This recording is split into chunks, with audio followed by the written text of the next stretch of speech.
On parle souvent de leadership comme une question de méthode, de compétences et d'outils. Pourtant, laissez-moi vous poser une question simple.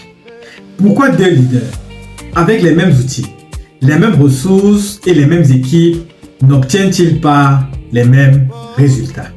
La différence ne se voit pas toujours. Elle ne se mesure pas dans un tableau Excel. Elle ne s'affiche pas dans un plan. Cette différence, c'est la force invisible du leadership. Dans cette vidéo, je vais vous expliquer ce qu'est réellement cette force, comment elle influence directement vos projets et pourquoi les compétences techniques seules ne suffisent jamais. Si vous dirigez une équipe, un projet ou une organisation, cette vidéo peut littéralement changer votre manière de décider et d'agir. Dans le management moderne, on nous a appris une chose, soit compétent, soit structuré, soit performant. Et bien sûr, ces éléments sont indispensables, mais ils ne sont pas suffisants. J'ai vu des projets parfaitement planifiés échouer. J'ai vu des équipes ultra compétentes se désengager. J'ai vu des leaders brillants techniquement, mais qui ont perdu leur équipe. Pourquoi tout cela? Parce que le leadership ne repose pas uniquement sur ce que vous faites. Il repose sur ce que vous êtes. Avant même vos décisions, vos paroles, vos actions, il y a votre état intérieur. Et cet état intérieur influence tout. Le climat de travail, la motivation, la confiance et la capacité à traverser l'incertitude. C'est là que commence la force invisible du leadership. La force invisible du leadership, ce n'est pas un concept mystique. C'est une réalité psychologique et humaine. Elle correspond à l'ensemble de vos attitudes internes, de votre niveau de clarté mentale, de votre maîtrise émotionnelle et de votre alignement personnel. Autrement dit, ce que vous dégagez avant même de parler. Les recherches en psychologie organisationnelle montrent clairement qu'un leadership centré, clair et cohérent influence directement la confiance de son équipe, la motivation collective et la qualité des interactions. Cette force est interne, mais ses effets sont relationnels. Elle ne se voit pas, mais elle se ressent.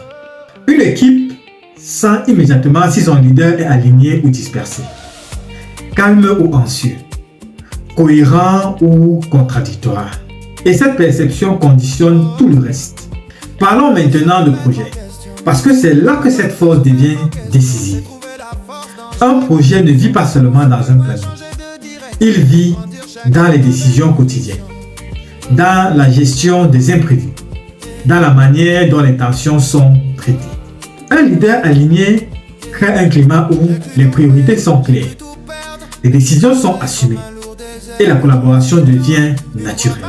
A l'inverse, un leader anxieux, incohérent et désorienté génère du stress diffus, des blocages invisibles et des retards difficiles à expliquer, ni par lui-même, ni par son équipe. Ce qui est fascinant, c'est que souvent les équipes imitent inconsciemment l'état intérieur du leader. Si le leader est calme, l'équipe respire. S'il est confus, l'équipe se disperse. S'il doute, l'équipe hésite. La force invisible agit comme un amplificateur silencieux. Elle structure le rythme, la discipline et même la créativité du projet. Il est essentiel de faire une distinction claire. Les compétences techniques sont visibles, mesurables et enseignables. Elles permettent de faire fonctionner un projet. Mais la force intérieure permet de le faire durer. Les outils résolvent des problèmes. La force intérieure crée le cadre dans lequel ces problèmes sont résolus intelligemment. Un leader peut avoir les meilleurs outils, les meilleures méthodes et les meilleurs process. Mais sans clarté mentale, sans sérénité face à l'incertitude, sans alignement avec ses valeurs, le projet devient fragile. A l'inverse, un leader intérieurement solide peut traverser l'incertitude, la pression et le changement sans perdre son équipe.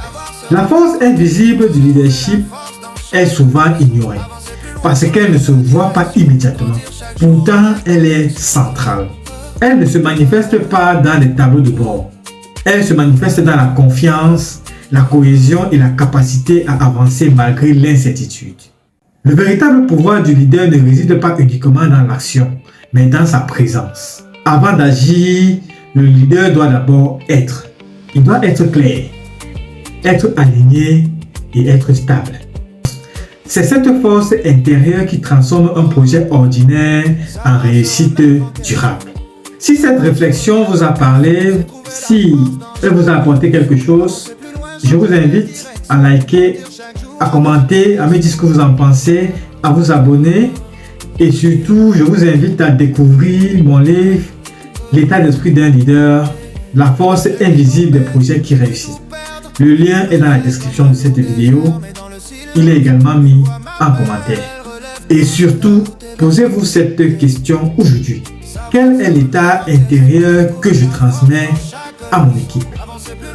À très bientôt.